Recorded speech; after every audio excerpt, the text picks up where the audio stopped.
Hello, everybody. Welcome back to another episode of Thoughts from the Crawlspace. Today we are going to tackle a topic that's kind of familiar this time of year. You may hear it in various locations, or you think about it more this time of year, and that's energy efficiency tips for your house. As we go into winter, we're going into that time of year where we have, 12 to 14 hours of darkness. The wind is typically worse, especially in the northern climate. But you're going to find weaknesses in your home that, one, make it more uncomfortable, and two, can increase energy costs more than they need to be. So let's talk today a little bit about some energy tips, some little things that you can do in most cases that will help you to reduce the cost, that will help certain rooms certainly to feel better, and just make everybody a little bit better able to handle winter and all that it brings. So if you're listening to this and you're in the South, maybe it doesn't apply as much, but there's still always things that you can do that will help your energy bill, because nobody needs to pay more than you need to for energy, right? That's certainly a cost that's not going down anytime soon. And so we want to give you some tips, some helpful things that you can do that will actually help in this department. So let's start out with maybe some of the more obvious ones. Seal gaps and insulate. Air leaks are probably the number one area where there's going to be problems. So there's going to be a couple of areas you can look at this. Go up next to one of your outlets on the wall, especially in the side of the house that is against the prevailing wind side. Typically prevailing winds from the west. And so check the outlets on that side of the wall, and especially if it's windy that day, and just hold your hand in front of it. If you can feel cold air blowing through there, we don't have good insulation behind this outlet toward the exterior wall. So you want to, of course, this only applies to ones on the exterior wall, but so what you want to do is you want to go in there. You can take that outlet apart. You can put insulation behind the entire box. You can put a little gasket over the outlet itself and put that under the cover plate. And that's a way to stop some of the air infiltration that you typically feel that's blowing out of there. You'll especially notice that on days that are really windy, straight line winds, where it's coming through there. And those really add up over the, if you think about how many outlets are on that wall or really on your whole house, on the exterior walls, how much that can affect the energy efficiency and comfort of a room. The more cold air that's coming in, obviously, the more your furnace has to work. And the more your furnace works, the more gas it takes, or electricity, whatever runs it, and then that jacks up your cost. So check your outlets. This also applies to switches. A lot of times switches by the front door or whatever are very susceptible to this. So check air leaks around any openings, the outlets, the switches, and of course your doors. All right. Front doors get used a lot in many cases, depending on how your house is set up, how it's oriented. And so look at the weather stripping, sight up and down it. And if you see any daylight on the top, on the side, on the bottom, that's an area where that needs improvement in the weather stripping. So go ahead and invest in a little bit of weather stripping and hire a professional if you need to, but make sure that door is not an open avenue for air blowing in or whatever. I've even seen in some cases where it's so bad that snow will drift in through a small opening in a door or a window. So obviously that wouldn't be good. So a couple of tips there. Adding insulation also helps, obviously. Determining how much insulation you need in the attic is it's a little bit of a gray area. All right. How much do I have? Do I have enough? And so forth. Well, modern building standards require a certain amount, but that doesn't mean adding more than what you currently have is going to save you a whole ton, or it won't pay off for several years, right? And so that would take more of a calculation from an expert in that field of how much you need. Typically, if you only have a couple of inches of attic insulation, definitely adding more would pay off rather quickly. If you already have like a foot of either blown cellulose or maybe a combination of spray foam and cellulose or fiberglass insulation, typically if you have that much, we've not found that you're going to gain a ton of savings by adding more. So it might be best to consult a professional in that field to know for sure what the best route to go is. Of course, asking one that's honest would be good, because typically an installator is going to recommend you add more because they get a job out of it, right? So look at areas wherever you have leaks. And this could kind of go also into number 2 is, and this is more of maybe a long-term solution than a current solution, but upgrade to energy efficient windows and or doors. You know, we talked about doors briefly, but windows can have the same thing, particularly if they're wood windows. The wood will dry out and shrink over the life of the window. And then you can look and you can sometimes see gaps between the window and the window frame. You can feel air leakage, and obviously that doesn't help your energy bills any. So there's not a lot you can do with windows other than sometimes you'll see people put plastic over the entire window and basically seal it off. That helps to a degree, but that's more of a temporary fix. Really, if you see that problem with your windows, you're probably looking at replacing at least that window. You know, it doesn't mean you have to replace them all. What we frequently have seen is windows that face the south or the west and get the brunt of the sunshine and the UV rays and temperature differentials will dry out the worst. And so just because you have a couple of bad windows on one side of the house or so forth doesn't mean they all are. So kind of do it as your budget will allow you to replace those things. Number 3, install a programmable thermostat. All right. A programmable thermostat is a way that can adjust the temperature up or down without you thinking about it. So, for example, at night, typically it's better if you have the temperature down a little bit. All right.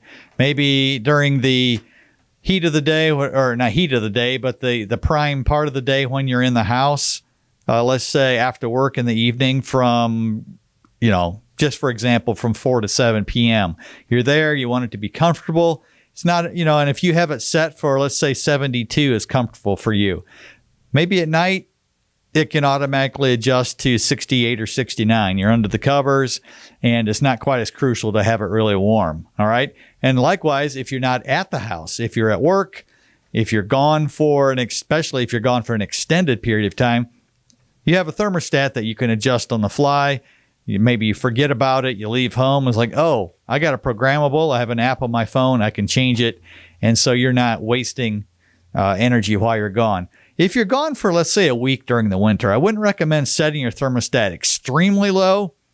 You still want it to kick on. Let's say put it at 60. All right. If you're gone for a week in the heart of winter, you still want it to move air. You want it to keep components somewhat warm. You don't want to just turn it off or turn it down to 45 because it takes an incredible amount to heat it back up when you get home. But just for daily use, a programmable thermostat is a good way to help you to regulate that temperature without thinking about it. You set it, forget it. You can always override it if needed, but that's a good way for some savings for the future. A lot of times you still have those old analog ones where you just turn them. And there's a little dial you turn it to, and now they have much more sophisticated ones. So number 4, another way to reduce energy savings in your home, and this isn't just a seasonal thing, but switching to LED lighting. LED lighting takes a lot less energy than the old incandescent bulbs, and they even save over the fluorescent type bulbs. All right, whether it's for a lamp or a big long 4-foot type shop light, the LED is going to be more expensive up front, but over the life of it, it takes far less energy. It's kind of like the newer TVs, the LED TVs, even some technology better than that, where they sit there and they don't hardly take any energy all year, even when they're on. And so that's a great way to upgrade, is to switch your lighting to LED. Another thing you can consider, and I would only recommend this if you're considering switching now or you need to now, and that's your appliances. Switch to energy efficient appliances. You'll see a little star rating on it, and it'll say if it meets certain energy efficiency requirements. And now I wouldn't go trade my refrigerator in that's working just fine for one of these, because you're not going to make that cost up anytime soon. But you want to, let's say your fridge is done and it doesn't work anymore and you need a replacement. Well, go look for one that has an Energy Star rating. It's almost hard to find one that doesn't anymore, but that's a good way to save some energy, Again, a typical refrigerator used all year long, you're looking at maybe $300 of energy usage a year. Doesn't seem like a ton. If you average that out per month, you're at, roughly $30 to $40 a year per month. And it just, the bigger you have, the more likely that's to happen, the more costs you're going to have, the more features you have on it, the more energy it's going to use. Number 6. Now, this is one that is up for a little debate, but we have found that there is a little credence to it. All right. And that is turn off power strips and unplug appliances you're not using. Now, it goes two ways. There's appliances like TVs, computers, in particular electronics like that. They have kind of a standby mode. They're kind of almost always ready. That way, when you hit the button, bam, it's on. And so they do take a certain amount of electricity when they're not on. It's sometimes called phantom energy. Now, calculating what that is in your energy bill is a little difficult, but in some extreme cases, what we found that phantom energy, in other words, the energy used, even when the appliance is not on, but it's still plugged in, can be up to 10% of your annual energy usage. And so it's not especially if maybe you have a seasonal place that you go to and you leave and you're going to be gone for a few months, not a terrible idea. Unplug your chargers, unplug your TVs, your computers, your lamps, any other thing that's controlled by electricity. All right. Probably not your refrigerator, because you kind of want that going to maintain the right look inside of that refrigerator so you don't have mold growing in there. But other than that, if you're just day-to-day operations in your house, if there's some appliances you're not using or that you don't use regularly, just unplug them. I don't think you want to be unplugging your TV and computer every single day. I don't think you need to do that. The savings just off those, especially the LED, is not going to be that great, but something to think about overall when you're not using devices. There's another one. This is a little off the electricity train. It's more about water usage. And if you really want to go radical, go to low flow fixtures. I don't know that in and of itself is radical. Some people don't like the low flow fixtures. They don't feel like they're getting what they want when they take a shower, or they're filling a tub or a sink or a pail or whatever. But switching to low flow fixtures will reduce the amount of water that comes through. And so if you take a 10-minute shower under a regular fixture and then switch to a low flow fixture and still just use the same amount of time, you're going to save water usage. And so, for folks with maybe long hair and, they're shampooing it, and maybe you need that stronger flow, a stronger volume coming out of there. But obviously for me, don't need that. So going to low flow is fine, and you'll get done everything you need to in there. One other, number 8, install ceiling fans. We've talked about air movement a lot. Well, there's more than one way to move air. In the winter, typically you're going to have your windows closed and the heater running. In most cases, a furnace, a gas-fired furnace is the most common around here. So how do we circulate that air a little bit? The better you can circulate that air, the less likely we are to waste some of that. All right. So get some ceiling fans installed, get them ready to bring air down. There's a switch on most fans that'll reverse the direction that you're running that fan. All right. In the summer, you want to get that warm air up and out, right? In the winter, you want to bring that air down so it can mix with the cooler air and kind of make a more even flow and save you some energy. So that's just another tip you can do, is install ceiling fans so that it mixes the air better and creates a more even atmosphere. Some rooms, probably everybody listening has a room that is colder than another room. And so this is a way to help mitigate that a little bit. Number 9 is service your HVAC. Get your furnace serviced. It will be more efficient. And what do I mean by service? Well, typically there's kind of a standard service call that HVAC companies will charge when they come out. And what are they going to do? Well, the good ones anyhow, they're going to check different things like the gas oxygen ratio. This will help to determine if it's running efficiently. They're going to clean the fans. You got a blower motor. that's typically underneath it. Could be on the side, depending how your furnace is mounted. But clean that. The dirtier something is, the harder it is to run. All right. The less efficient it will be. The slower it's going to run, creating irregularities in the temperature coming out compared to the temperature going back of the air. All right. So they're going to check for cleanliness. They're going to check for some of the technical parts of it. And certainly they're going to check your filter, or they should. Right. So if you don't call anybody out and you do this yourself, at least look at the cleanliness of it.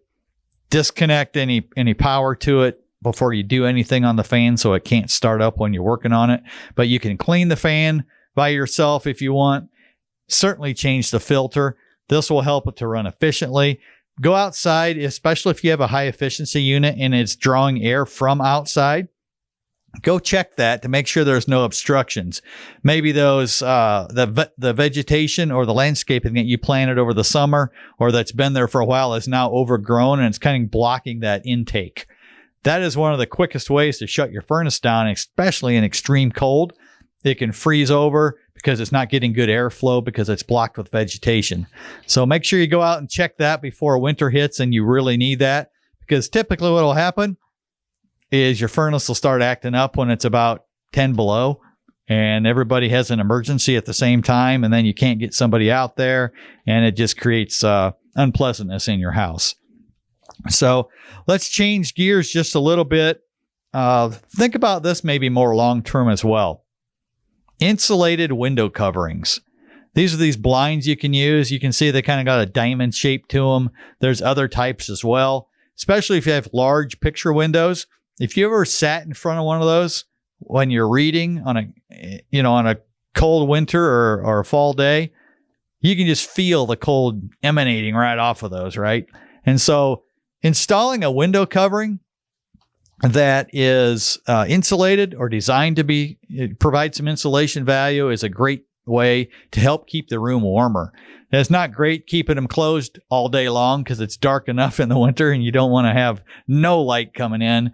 But especially at night, especially when you're not going to be needing natural light, keep the blinds closed. You can use extra curtains. All that stuff makes a difference. Not a huge difference, but it makes a difference, and it adds up with some of these other tips that we're giving you today on increasing the energy efficiency in your home. Another one that you can do, and this is again more of a long-term thing, but plant shade trees.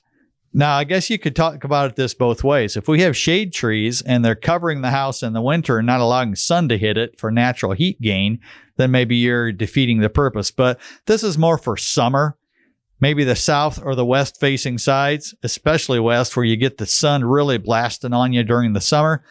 Planting shade trees a good distance from the house so that the shadow will cast on the house in the heat of the day is a great way to help keep the house cool. We've seen many houses on inspections where they didn't even have air conditioning as a rule, like central air, but they had a lot of shade trees around the house, and the attic and the house itself were remarkably cool just because of the shade. So it makes a difference, especially in the summer. Another thing to consider is an energy audit. An energy audit is where you hire somebody to come in and he'll basically have a blower door. They put this on like your front door and they pressurize the house to see where you're losing energy. And this is something that, and a lot of times you can't see where you're losing energy. Are you losing it through the lights in the ceiling? All right. A lot of times we'll see black staining in the attic sheathing. And that comes from heat loss combined with cold air in the winter condensing on the underside of your roof. All right. Well, one of the best ways to solve that, two ways really, increase the ventilation, increase the insulation, but also stop air leakage. Just adding more insulation doesn't always stop the air leakage, especially the loose fill cellulose fiberglass. That doesn't stop air leakage all that well. So to do it right, and this is a little extreme, but to do it right would be probably to remove insulation, seal all the joints, seal all the openings around lights in some way, and then insulate. And that's going to stop your air leakage. It'll help prevent heat loss. But to know all that, doing a blower door test or an energy audit, one is going to rate your window level of efficiency, your doors and any other openings as to what size it is and where you can improve it. It's going to calculate the any openings like the lights that we just talked about and so forth. And that'll give you a game plan going forward of what you can do to improve the energy efficiency in your house. So there's a few things you can do right now. There's a few things that are a little higher end as far as adding or changing, like changing your windows. Be really careful about changing your windows. If you go and you're going to plunk down 20 or 30,000 on changing all the windows in your house, that's going to take a really long time to make up the difference. Whereas if you can just do a few little things that will increase or stop airflow, stop air leakage, that can go a long way. It doesn't really matter what kind of window you have. A window is not a good insulator. All right. That's why the more windows you have, the harder it is to heat your house. Now, it's nice. You can look out them, you can open them and so forth, but you don't really gain the cost back. So little things like sealing gaps in insulation and installing a programmable thermostat, even in your garage. If you have overhead garage doors, look at the gasket at the bottom of the garage door. All right. Sometimes those get chewed away, eaten up by a mouse or just use, and that will permit air into your garage, cold air. And whether you're heating your garage or not, the colder your garage is, the harder it is for your house to stay heated, right? So if you can stop draftiness into the garage, it'll help your heating bill in the house, even if you're not heating the garage along with that. So some little things like that, unplugging appliances you don't need, and then longer term, possibly thinking about upgrading the insulation, replacing a window or two as needed, an energy audit, planting some trees. Obviously, if you plant a tree now, it's not going to be providing much shade by summer. Even the fast growing ones take a few years to really do much of that. So just some tips. Hope these help you. Have a happy and safe fall, Christmas season, winter. We will get through it. It will be spring again.